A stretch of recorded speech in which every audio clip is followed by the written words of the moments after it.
يتساءلون عن النبأ العظيم الذي هم فيه مختلفون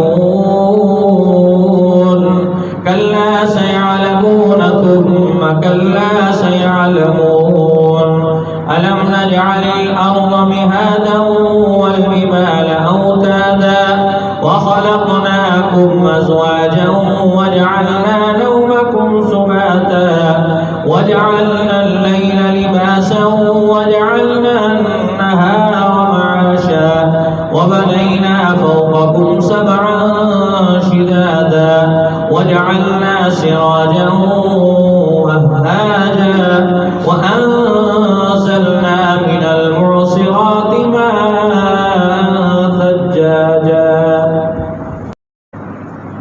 لنخرج به حبا ونباتا وجنات ألفافا إن يوم الفصل كان ميقاتا يوم ينفخ في الصور فتأتون أفواجا وفتحت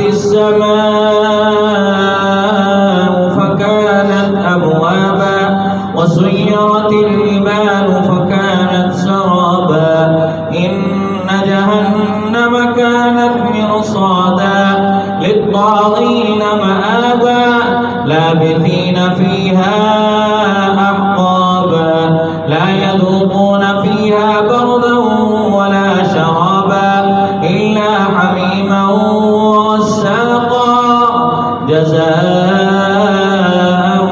وفاقا. أعوذ بالله من الشيطان الرجيم. بسم الله الرحمن الرحيم.